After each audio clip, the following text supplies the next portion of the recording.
know. So, man, like I said, so much to talk about.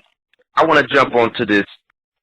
I'm still missing some stuff in between because there's so much stuff to talk about. But I'll tell you this: we ended up landing the Richie Rich deal over at Def Jam. We landed him a deal at Def Jam. Wait. Why are you speaking on that? Why are you speaking on that? I just gotta say, when you guys landed that deal over there at Def Jam, this is for the listeners. What is this? 95, 90, 96, 94, 95. Seasoned Veteran, yeah, it was about 96. 96. Seasoned Veteran album came out in 96. Okay, so for the listeners, I need the listeners to know during this time, Def Jam was sinking. Yes, it was. Def Jam was sinking, and they brought Warren G on over to Def Jam during this same time, correct? Redman. They was doing let's we sinking, so let's go all out with a bang. So they brought Jay-Z, Redman, Method Man, Foxy Brown, Jail Felony. J.O. Felony, Warren G. It's a good thing you say that. It's funny you say that. I mean, they had so many. Oh, DMX. DMX is the one that really stayed them. Mm-hmm. They had all these artists flying around the same time, along with Richie Rich. So my question is, how did y'all land that deal? How y'all get Def Jam knocking at the door? Tina Davis, Chris Brown's manager. Now Chris Brown's manager. She was an intern at Def Jam, and somehow we ran across her on the fluke. We had this lady named Belinda. She was lightweight managing us, and she had connections and had her hands on everything and everybody. That's how we had all the labels being wanting to sign Rich. And Rich, is that your water? Yeah, I got it. Rich, he had contract situations, you know what I'm saying? And he needed a label that was going to be able to get him out of his contract situation. So, I guess Def Jam seemed to be the better choice at the time. I mean, Def Jam was making stars anyway, not understanding that Def Jam was sinking. So, we hooked up with Tina Davis, and Tina Davis walked him right on over there. She walked him right on over there and got the deal in place. And everything started getting a little weird once Rich got the deal, because it was my production that got the deal. It was my demo. I mean, we had so many songs. Def Jam kind of like wanted to test us, you know what I'm saying? They wanted to put an independent record out with minimum promotion, so Rich put out the Half Thing album, and that did 50,000 units. So once that happened, they were sold. They was like, this dude can sell 50,000 records without any kind of promotions involved. We need to pull him on over. So when they did the deal, Rich kind of like, he moved to L.A. and I'm not going to say he left us. He left us. He moved to L.A., started dealing with other producers and whatnot, and started recording. And, I think everybody kind of know Richie Rich for the song, "The Jesus Gets to Go to Heaven." Well, what people don't know is that was a song that I wrote. That song is a song that I wrote for Sibo. Damn. Yeah, really? Sibo had just lost one of his homies. I think I forget his name, but he was feeling. I remember him coming to the studio feeling bad about that situation. So I'm like, I got a song that Sibo might like. I came up with the hook and clean little beat for it. Well, anyway, he ended up going to jail and never got a chance to even really get the song. So I let Rich hear it. Rich was like, oh, I could use that for my album. So he got the song, and then he took the song to L.A. Everybody at Def Jam loved the song, but I guess they wasn't real thrilled on the music. Now I'm gonna tell you what the music to the song is after I tell you the story. they wasn't really thrilled on the music, so they went and got Mike Mosey. Mike Mosey went and did the beat for Do G's Get to Go to Heaven. It was my hook, my creation. Another. But let me tell you, let me tell you what the beat to the song was, though. You know Tebow's song, "I'm a Fool," kicking up. Yeah. Like, that was the beat. Voodoo. Yeah. That was the beat. Do G's Get to Go to Heaven. So when Tebow got out, I told him, I said, I had a song for you, but I went on and gave the song to Rich, but Rich didn't use the beat, so here's the beat to it. So he heard the beat, and he came up with "I'm a Fool." Well, shit, everything still panned out in the end. What is your relationship like today with Rich? I mean, I had to go do some time. I did a little Fed time, and when I got home, I reached out to him. I reached out to him before I went down, but I think he got a little offended because he was asking me for some music, and I told him, I said, well, I can hook you up with my son. And I didn't mean no offense by it. It's just that, you know, me and Rich, we've been doing music for so long, for so many years, and it's never really been no business involved. So a lot of the music I was doing for Rich was out of love. It was out of love, you know, and out of the fact that we just kind of started our career together. But, you know, as you get older, things get a little more real, and at the end of the day, it becomes a business. So me and his business wasn't never really locked up. So I wasn't real brolic about going to try to get no music to Rich, because I'm like, well, you know, he's probably expecting for me to throw it to him, and I'm like, I got to get paid. So we got a good relationship. I tell you, anytime me and that cat get in the studio, it's gonna be a hit automatically, because we got a chemistry that's that just can't be matched.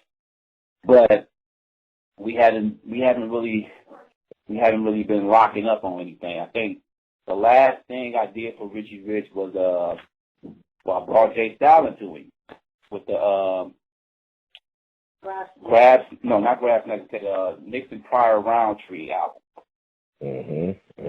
Now Jay Stalin, a little cat from my hood, you know.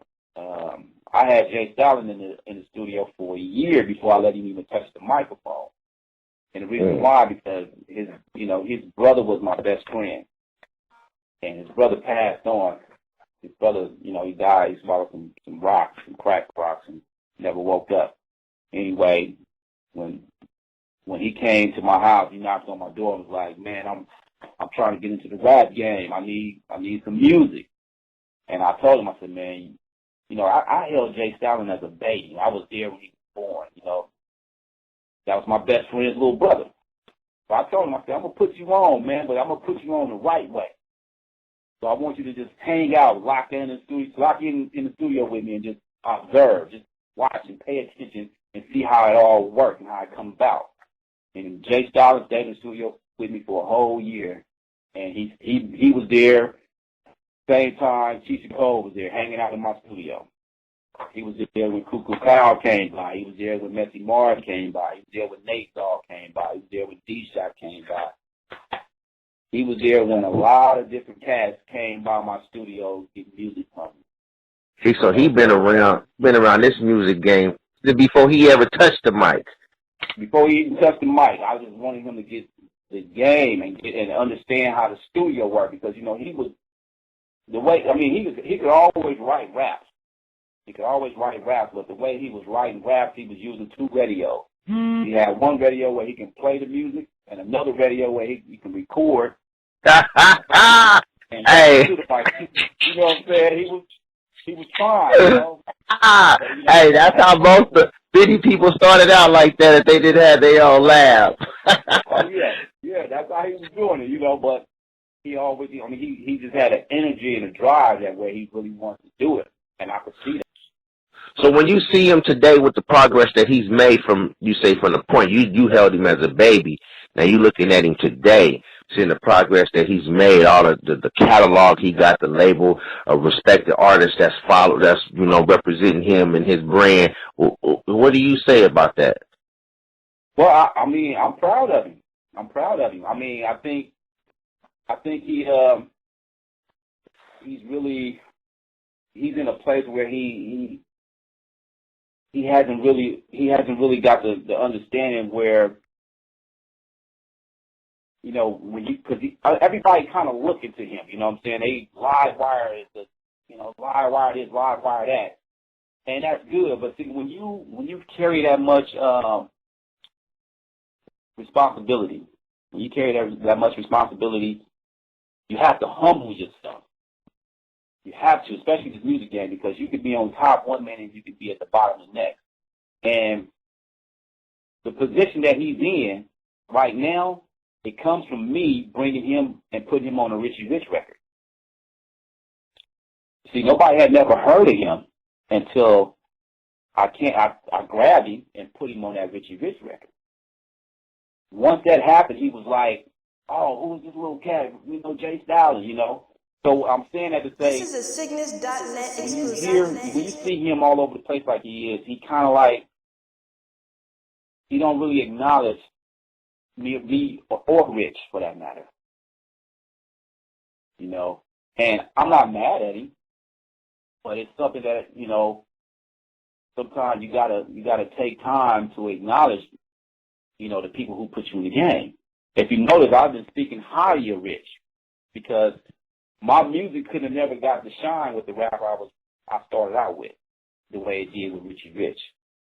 Even though me and Rich, we're not really seeing eye to eye and locking up on any music business today, I still appreciate being able to work with him, you know, because he's the reason why my music was able to get out there the way it was. He's the reason why people like T and Sebo was able to come and hook up with me, because they, you know, they heard the music I did for Rich, you know. Pay homage. You gotta pay homage to those. Yeah, you gotta pay homage. You know what I mean? You get it. Right. You know, because one day somebody's going to be paying homage to him. You know, because he got the live wire. Live wire is big. Can't take that from me, but a lot of people don't know where he got his start. You know, I've seen some interviews where, you know, people ask him how he gets started, and, you know, he go into talking about he started in school and partners and all this, you know, and he never. Sometimes I've seen a couple of interviews where he might have mentioned my name, but he don't really put it in place the way it really went down. But it's okay, you know. He's still young and he has a lot to learn. Like I said, with the responsibility, I think he's become big in the Bay Area, and sometimes when you get big that quick, it's hard to really handle it. You know what I'm saying? It's a big responsibility. I mean, live wire is like a movement. People love live wire. That's a little homie though. I still got love for him. So I gotta ask you this, man. You just mentioned a little while ago, you was talking about the Sebo and the Richie Rich song, the swap beats and things, Mike Mosley. And then you also mentioned earlier, you know, you was trying to find your sound and things like that. You know, a lot of people, that era of music, a lot of people coined that the mob era, like you said in your art when you was producing for Tupac, you had that mob sound and he had that Black Panther vocals. But, you know, during that era, you had the Mike Mosley, like you mentioned, Sam Bostic, EAC, Studio Tone, you know, Tone Capone, K-Lou, I mean, and Banks. I mean, out of that list, I got a question from a member on Cygnus, C4. He want to know, out of all of those producers, those names during that era, how do you feel your sound different from all those other producers? Well, that's the thing. All of us, everybody you just named, we all had our own signature sound. You know what I mean? Like, me, my sound was town. It was an Oakland sound. It was an Oakland mob sound.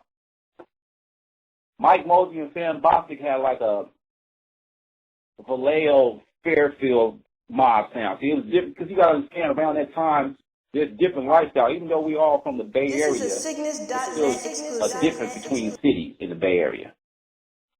You know what I'm saying? So my sound, it kind of, I was able to adjust my sound So like the sound that I gave Sebo, I couldn't have gave it to Richie Rich. You know what I'm saying? Because Sebo coming from Sacramento, he has more of a gang banging mob appeal about his rap. So the music I was giving him had to fit that. I couldn't give it to Rich. Now, when you speak on the other producers, I don't know if they were thinking like that. I think that artists went to them when they wanted to get that particular sound. But they came to me when they wanted a sound that kind of was custom made to the way they were rapping. You know, it complemented their lifestyle, it complemented their flow, it complemented what they were doing or what they wanted to do or where they were from. But if you went to like Mike Mosley, you wanted the sound that he just was putting out. He had a sound that was unique in his own way. You know, I love Mike Mosley's production. I remember, you know, when we was working on the Marvelous project, the Ghetto, Ghetto Blues album, and the stuff he was doing, it was unique. I loved it, you know. But it was his sound. It's like I couldn't have gave you a Mike Mosley sound, and I don't think he could have gave you a DJ Daryl sound. So everybody had their own unique sound. And Banks had his own unique sound. He had that Oakland funk mob music. You know, he had the Oakland funk, as to where Studio Tone had that Vallejo funk. Everybody had their own little sound that worked for them and where they were coming from or who they were making music for at that time. And mine kind of just worked all around with different artists in different ways, because then I ended up giving Juice a sound that was unique to him. It wasn't an Oakland sound or Sacramento sound. It had became a San Francisco mob sound. You see what I'm saying? It was still mobbish, but it worked for a cat that was coming from across the bridge. And I think that's why a lot of people were coming to me, because they knew I was going to give them a sound that was mobbish, but it wasn't going to sound like a Richie Rich mob sound, or it wasn't going to sound like a Sebo. It was going to have their own signature mob appeal or mob sound that they wanted to have. I'm not saying that any of the other producers couldn't do it. I just think that they was just really focusing on just doing what they were doing. And me, I always try to get into an artist the way he's living, the way he's living. That's the difference between cats that's making beats and producing. All those cats, you know, they are great producers, and that's what they known for, being producers, as opposed to the new generation. They just making beats, you know. And EA Ski, he's a great producer too. I think he just got a late start with getting his sound out there. You know, his start came with Spice One, Trick I Got So Hard, but it didn't get his shine the way some of Spice's other songs did. So you didn't really get a full feel for EA Ski. He got it. He got it as time came on. He got his shine. I think he got it on the Loonies album. And that's funny because he got a big shine on the Loonies album, and I had a song on the Loonies album that didn't get that much of a shine. But that'd be the politics of the game, you know, because, you know, at the time they had a manager who wanted to manage me, and I didn't want him to manage me, so he wasn't going to let my song get the shine like some of the other songs on the album. I didn't even get to mix my song, but, you know, you get that sometime in this game. Yeah. I got one more question, man. One more 415 question. The cover, man. The cover was all. It's funny you said that. The cover, we had nothing to do with the cover. Nothing to do with the cover. Remember, I told you, you know, Jay, he was cool with Eazy-E. You know, he didn't really speak much about it, but he was going to get some game from Eazy-E. And I guess he went to L.A. and Eazy-E hooked him up with a dude that was doing some artwork. And he had a dude out there who drew the cover up. That's why if you look on the cover, we got the blue bandana. Right. It looked. That's why. The cold party is, listen, when we first came across trying to think. Well, it was Warren G. we came across first. Me and Rich, when we was out in L.A. shopping a deal, or trying to shop in the deal, we ran across Warren G. And when Rich landed the deal over there, we got close to Warren. And Warren told us, he said, man, we started our group 213 off of 415. He said, we thought y'all niggas was Crips, man, because y'all had the blue bandanas, and so we used to sit around and we used to be subbing 415. He said, man, so he said, you know what, we going to form our own group. We going to come with 213. Real talk. And later on, Nate Dogg was able to come. He came by my house and did some music for me, and he told me the same story. Man, I was going to ask you this. I was going to say the same thing. Yeah. But, growing up later in the years later and, me being involved in the rap shit, things I did come to understand that wasn't a true event. But people need to know this, and I also need to know, so y'all just approved it, or y'all had, that wasn't even in your hands?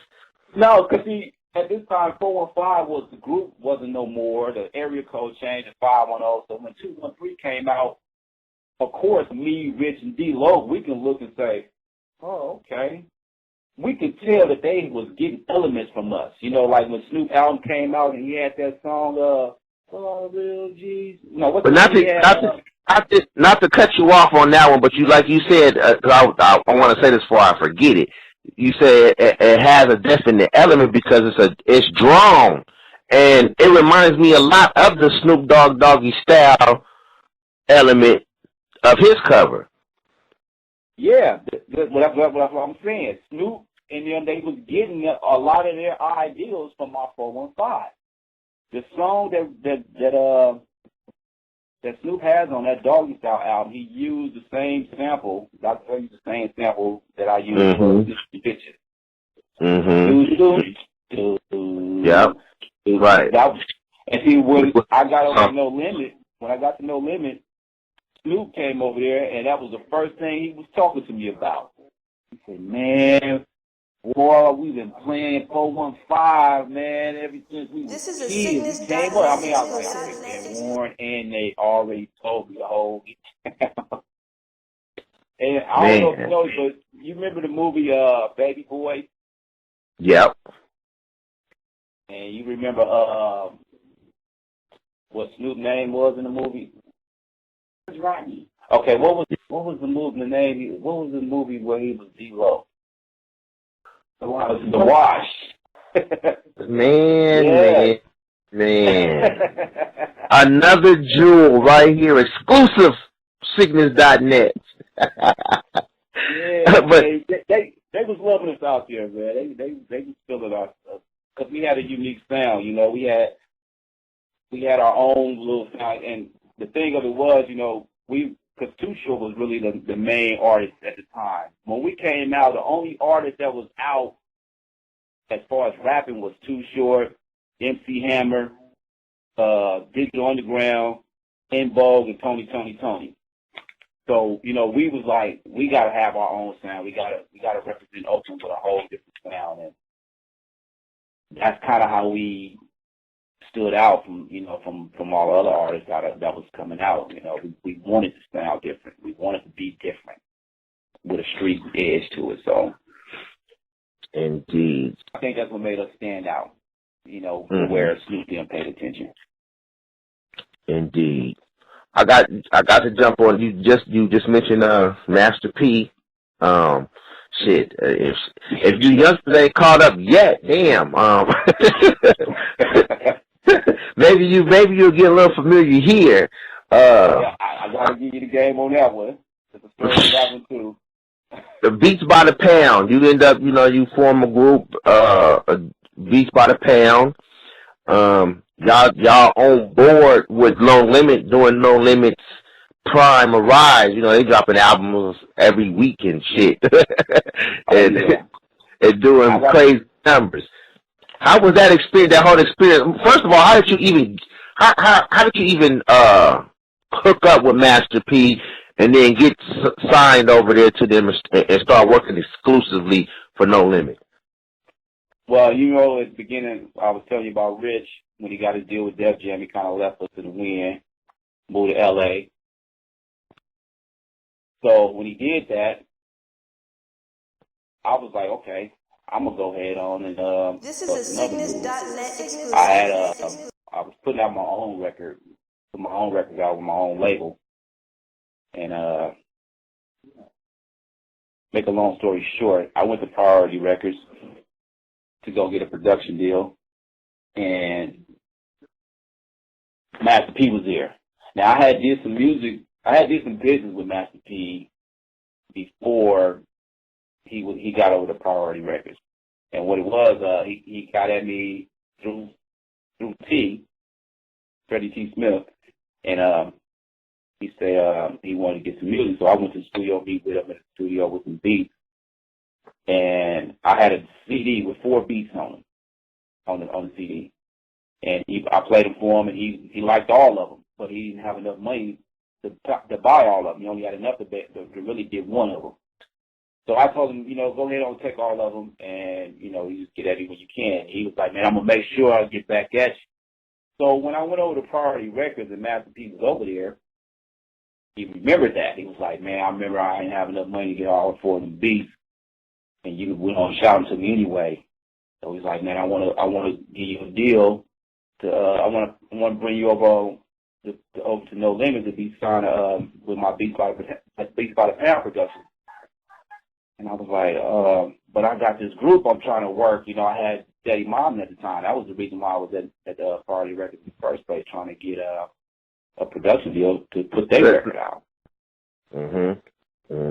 So he was like, well, we can do that deal. We can talk about that later, but right now let's work on you being over here with Beats by the Pound. So he made me an offer I couldn't refuse. Went on, did the deal, and I was part of Beats by the Pound. And then I later on negotiated a situation between him, him as being No Limit Records, and Priority to be able to put Steady Mobbin's record out. And he made the first song I played for him off their album. He made that the single for his movie, I'm About It. And the rest is history, man. I've been over there putting music together, working with all the artists that was coming out. And, while I was over there, and things were moving so fast, and we do a record one week, and the next week it's out and doing numbers like 700,000 and approaching 1 million, and I'm like, how is this possible? I couldn't even understand it. But he had a cold marketing scheme. He had a marketing plan, and it was just unbeatable, and it worked. Man, crazy, and definitely a memorable and respected time in hip hop. We gotta talk about Steady Mobbin, man. They definitely a part of core Bay Area history, hip hop history. How did all that come together? How did the Steady Mobbin, Bathgate, and you and the other members, how y'all all come together and put that together? And then, like you said, leading up to where you're trying to go get a production deal at Priority and eventually getting it with Master P. True story. I gotta say, everything I did, every song I produced with somebody, there's a story behind it. With Steady Mobbin is a cold story. Crook from Steady Mobbin, I took him to the studio when we was doing 415. I took him to the studio years before Steady Mobbin came together, and he wasn't ready. I took him to the studio, and a word couldn't even come out of his mouth. He was like, yeah, I'm going to take you to the studio, man. You just bust some rap.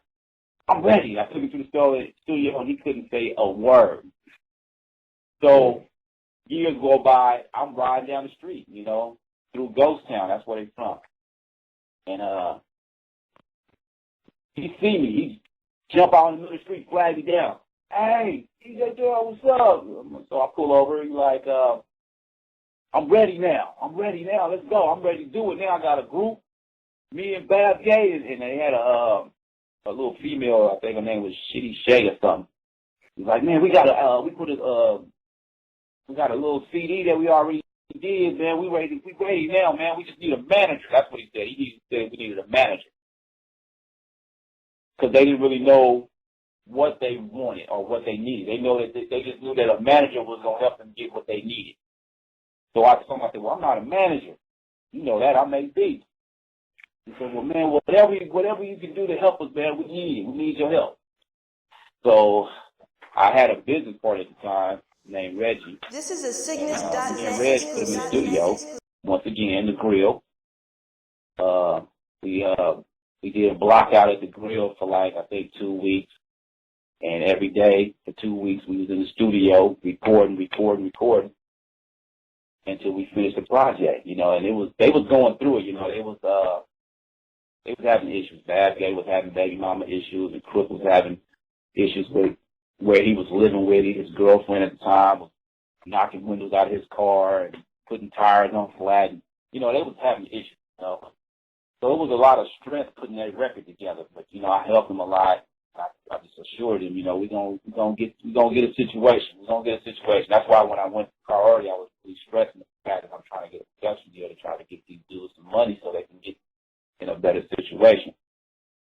Anyway, once we locked the deal in, I was able to call them up and say, hey, we on our way to Baton Rouge. We went to Baton Rouge, and people don't know, you know, a lot of people don't know, but they never was signed to No Limit. They was signed to Bombshell. And when I took them with me over there because P wanted to use their record for his single for the I'm About It movie soundtrack.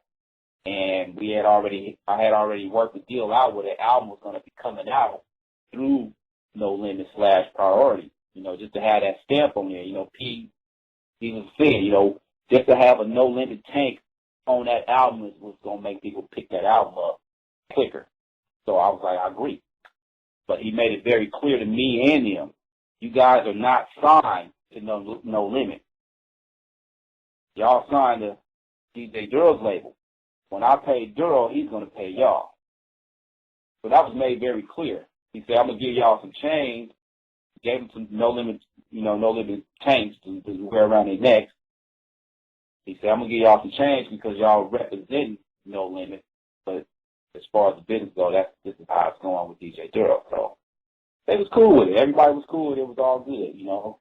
I gave them their first checks. They was able to get everything situated in their lives, and it was good. But then when the record came out, you know, P say he told me, I'm going to only press up like 250,000 units on your boys because nobody never heard them before, so we don't really know how good they're going to sell, you know, if they sell anything at all. And, man, the record sold to 250,000 units in the first week of the release. He called me out the blue one day, was so pumped and excited. He was like, man, the boys did better than what I thought. I'm at the present plant right now. Your boys already ran through 250,000 units. I'm getting another 250,000 pressed up right now, and they already pre-ordered to be gone. Damn. The boys was pretty much gold. So damn. That first album hit gold like that, you know, and it was in a 2 weeks time span, it was gold. So they was pumped, and he was pumped. So he started doing, you know, the game. He started doing the music game on me. You know, he started calling them and having them meet him out of town. Hey, we going to the Bahamas, man. Y'all come on. I got some flights already booked for y'all. You know, basically what he was doing, he was dangling money in his face and buying them cars and stuff. I told him, I said, listen, don't take any gifts. Don't take anything from Master P. I know he's going to offer it to you, but don't do it because that's the way to keep you in debt.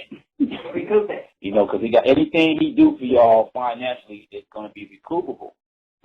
You know, and they didn't really understand the game like that, you know, and I was trying to lace them. Make a long story short, they, all the money that was I won't say all the money, but like majority of the money, including my portion of it, them dudes kind of ran through it from that gold record.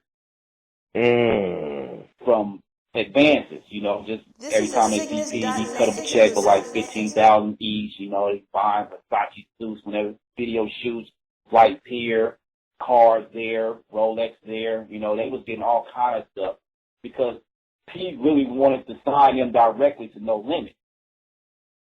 And remember, But that was after the success that he seen he was having. right, With he didn't, right, and they wasn't really peeping the game, you know. I was like, you know, because one day he had his people call me and say, well, you know, we want to sign your boys directly over to No Limit. We want to make them more like a down south group. And I was like, well, I don't think that's a good move because y'all already got a roster full of down south artists. Why would you want to take a West Coast group and make them a down south group when they doing so well as a West Coast group? And I'm saying this in front of Bass Gate and Crooks so they can understand what they trying to do with y'all. They trying to change y'all. They heard everything that was being said about them and what was going on. My contract with No Limit was only for 2 years. I told them, I sat them down, I said, listen, the way everything at No Limit is going too fast for me, and I don't really see the business panning out the way it's supposed to. So once my 2 years is up, I'm moving on. I'm going to bust another move. And I said, right now, you guys are in a good position. You got a gold record under yourself. So y'all can come and we can go shop y'all another deal. And any label would be crazy not to pick y'all up with a gold record under y'all belt. They heard it. It was like, oh, yeah, we with that. We with that. The next thing I know, when I leave, they stayed. They back over at No Limit. They did another album called Black Mafia or something like that. And the numbers didn't do good on it at all. Didn't do no good numbers. I don't even know if it broke 100,000 units. So now Pete, he gambled with him and you know, and it didn't work out. So he not answering no phone calls off of him. So they like, what's up, man? We got cars, we got homes, but we ain't got no cash. We can't put gas in the car, we can't pay no bills at the house, at the new home. They all bad. So, you know, they came back to holler at me about putting another record together because they needed money. And I had some labels lined up for them that was looking good. I actually had Warner Brothers interested in them. So I put another record together on them. Well, what they did was they called and they tried to backdoor me with that deal with Warner Brothers. The Warner Brothers was like, well, we already talked to DJ Daryl about doing a deal with y'all. But now y'all saying y'all don't really want him in the picture like that and y'all want to run your own thing, but I already made the deal with him. So they seen that being messy and they just kind of backed out of the whole thing. So I ended up having to do a deal with some independent label on the record. You know, I had already put the work in. So the record, it was a good record. I had everybody on the record. I mean, we had Nate Dogg singing hooks. We had Butch Cassidy singing hooks. We had Keisha Cole singing hooks. We had the Vidal and we had the Delinquents on the record. We had Mr. Marv on the record. We had Juice on the record. Man, the record had so many good features on there, man. It was a nice album. But it didn't do nothing. I don't know what happened. I think the second album they put out on No Limit kind of killed their audience, and nobody never really wanted to take a chance with them. And then it didn't have that No Limit push behind it. You know, it didn't get that push that the first two albums got. So it didn't do well. And Bad Day went on his own way to start his own thing, and Crook was kind of left in the wind, and I ended up moving to Las Vegas and, you know, something else. Man, You know, that's kind of the whole. That's kind of the Steady Mobbin story right there, in a nutshell.